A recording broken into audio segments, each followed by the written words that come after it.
Ali va venir. Au cours Saint-Martial, nous avons choisi de mettre la lecture au cœur de notre projet pédagogique. Or, ce ne sont pas des vaines paroles et preuve en est le temps qui est accordé à la lecture sur l'ensemble du cours Saint-Martial, de la petite section et même au collège. Ce choix donc d'accorder une place très importante à la lecture demande de le prendre en compte dès le départ dans l'emploi du temps des élèves. La lecture, un passeport pour la vie, comment mettre en application ce bel objectif à l'école primaire.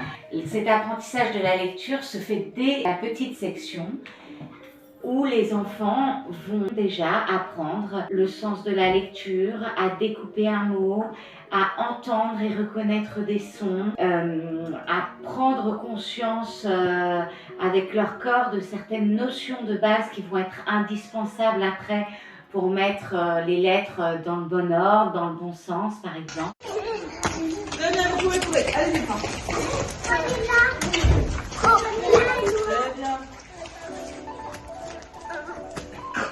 En maternelle, le temps de la lecture d'histoire par la maîtresse est bien entendu un temps très important offert aux enfants. La maîtresse va choisir ses ouvrages avec soin. Via aussi l'utilisation des boîtes à histoire, elle va permettre aux enfants de devenir en quelque sorte eux-mêmes conteurs.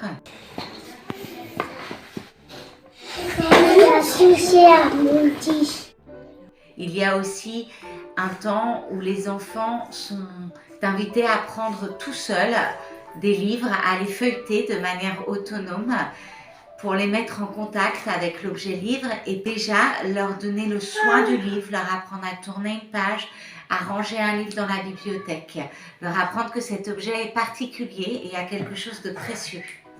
En grande section CP, on rentre dans le vif du sujet. Ça y est, les élèves vont découvrir les lettres, vont apprendre à les assembler, à déchiffrer, puis les syllabes, puis les mots. Nous avons fait le choix donc d'une méthode syllabique et plurisensorielle. Il s'agit de la méthode Francia, une méthode qui va permettre aux élèves d'acquérir une solide base, une solide compétence en termes de lecture, même si elle peut quelquefois sembler un peu plus longue, un peu plus difficile. Mamie utilise un parfum. Oh là là, un parfum, vous êtes sûr? La fluidité de lecture ne doit jamais se faire au détriment du sens. Pourquoi mamie utilise-t-elle un parfum à la rose, Baptiste, par exemple? Pour parfumer quoi, par exemple? Oui, Théophée. Pour parfumer sa peau, c'est une bonne idée. Pour parfumer la maison, Faustine. Pour sentir bon. Quitte à prendre plus de temps, nous tenons à ce que les enfants comprennent et puissent expliquer chaque mot qui est lu, chaque phrase qui est lue. Cet apprentissage de la lecture ne s'arrête pas à la fin du CP, il se poursuit dans les classes de CE et CM. Nous tenons à lui consacrer jusqu'au CM2 30 minutes par jour à un exercice de lecture à haute voix. Vont être travaillés durant cet exercice la fluidité, l'intonation, mais également le sens, le vocabulaire. Donc tout cela prend du temps et c'est vraiment quelque chose à inscrire dès le début de l'année dans l'emploi du temps des élèves. Car si c'est quelque chose d'accessoire qui viendra en fin de journée, si on a fini à temps, ce ne sera jamais fait. Apprendre à lire, oui, mais pas seulement.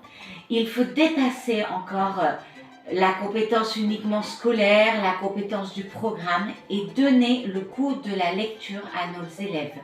Leur donner le plaisir de lire, leur donner le réflexe de se tourner vers un livre lorsqu'ils voudront chercher quelque chose, lorsqu'ils voudront s'évader. Donc il s'agit pour les institutrices de rendre la lecture attrayante.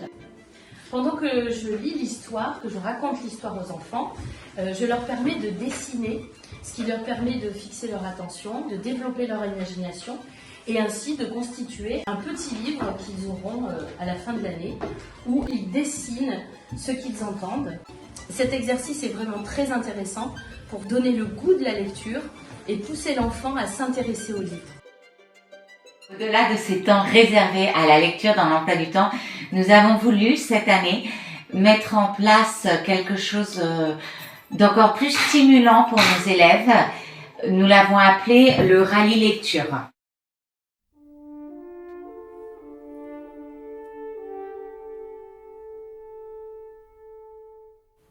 Donc cela tombait très bien cette année puisque le thème de l'année que nous essayons d'illustrer au travers des poésies, des lectures suivies, du spectacle de fin d'année, des cours de musique, ce sont les régions de France. C'était assez facile de partir sur l'idée d'un voyage offert à nos élèves au fil de leur lecture pour faire le tour de France. Concrètement, nous avons sélectionné une vingtaine d'ouvrages pour les niveaux CE et CM. Voilà la carte du rallye lecture des CE. Sur cette carte, on voit toutes les étapes du rallye lecture des CE. Et chaque élève s'est vu offrir un petit carnet de voyage avec une carte de France et une petite présentation de chacun des ouvrages. Et il s'agit pour eux de choisir, dans l'ordre qu'ils le souhaitent, les ouvrages et de créer leur itinéraire de voyage sur la carte. C'est mon trajet. On ne leur impose pas un nombre de livres. Il n'y a pas d'obligation, pas de rendu scolaire. L'idée est vraiment de les stimuler, de leur donner envie de lire, d'en parler entre eux, de s'échanger les livres entre eux. Qu'est-ce que tu lis L'énigme du Château Rocher. Et c'est bien? Oui, c'est bien. L'idée était de dépasser la compétence purement scolaire et de leur proposer quelque chose de stimulant, quelque chose de l'ordre du loisir, du plaisir de la lecture. Chez les plus petits qui ne sont pas encore autonomes pour lire eux-mêmes et s'engager eux-mêmes sur les chemins de France de la lecture, ce sont les maîtresses qui leur offrent ce voyage. Alors pour le rallye lecture, nous avons affiché une carte de France dans la classe. Et au fil de nos histoires, de nos récits, des histoires de saints, nous parcourons la France et nous visitons à chaque fois, nous explorons une région. Alors, nous avons commencé par quelle région? Les Pyrénées. Les Pyrénées. Ce qui nous a particulièrement intéressés dans ce rallye lecture, c'est que ce soit vraiment un projet d'école. Les élèves ont vraiment pris à cœur, ont vraiment pris ce défi en main. Et là, sur la vingtaine de livres que nous avons sélectionnés, il va falloir qu'on renouvelle le stock parce que certains sont déjà arrivés au bout.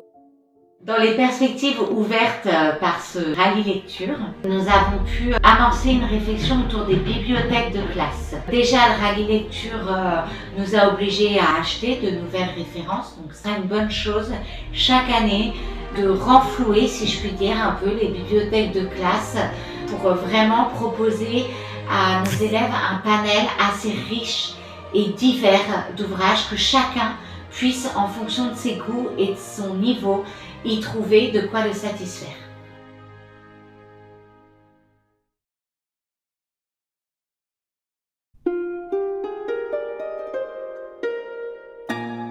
La période du collège n'est plus la période où la lecture est un apprentissage en lui-même, mais plutôt un moment où c'est important de donner à l'enfant de beaux exemples de littérature, de nourrir son imagination, de favoriser ses belles expressions par la découverte d'auteurs de jeunesse ou d'auteurs plus classiques.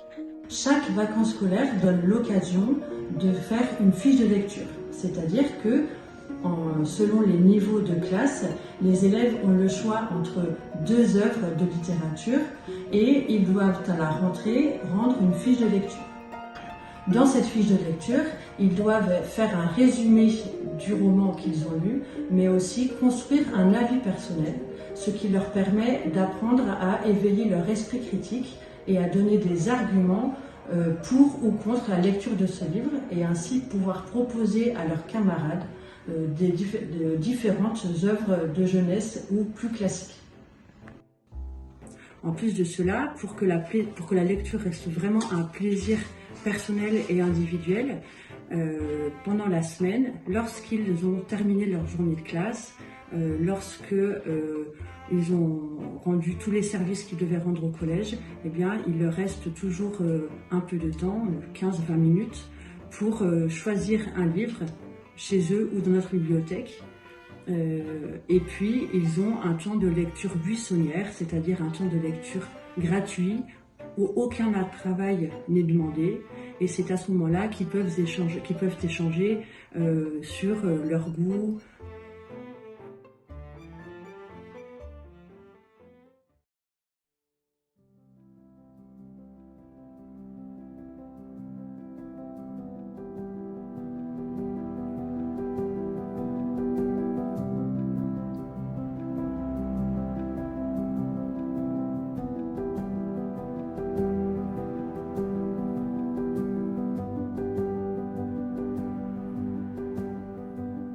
En ce début d'année scolaire, nous avons décidé de mettre en place le prix littéraire du Collège Saint-Martial. Le prix littéraire consiste à élire le livre qui a le plus plu à tous les collégiens. Pour nous préparer ce prix, nous devons lire 10 livres parmi cette liste. Les élèves ont eu une liste d'auteurs, d'œuvres littéraires ou de jeunesse, divisée en 3 catégories. Une catégorie 6e, 5e, une catégorie 4e, 3e, et puis une catégorie intermédiaire où tous les niveaux peuvent choisir des livres. Pour le prix littéraire, j'ai déjà lu les livres cochés sur la grille. En ce moment, je suis en train de lire 3 hommes dans un bateau. En ce moment, je lis Hélène Keller.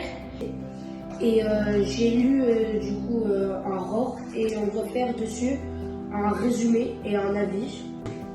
Et donc là, je vais commencer à faire mon résumé. Et ils ont toute l'année pour lire et pour faire un petit résumé et donner leur avis personnel dans un petit carnet individuel qu'ils peuvent personnaliser.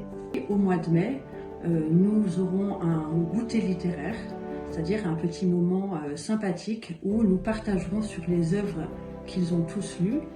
Nous pourrons décerner des prix à celui du livre qui a été le plus apprécié par tous les élèves, le prix du livre le plus fantaisiste ou bien le livre qui a été le plus lu. Cette initiative montre déjà sa richesse puisque les bons lecteurs, en racontant le plaisir qu'ils ont à lire, eh bien, entraînent des élèves qui sont moins avides de lecture à leur suite et qu'il y a déjà des échanges nourris entre les élèves sur telle ou telle œuvre qu'ils apprécient plus particulièrement.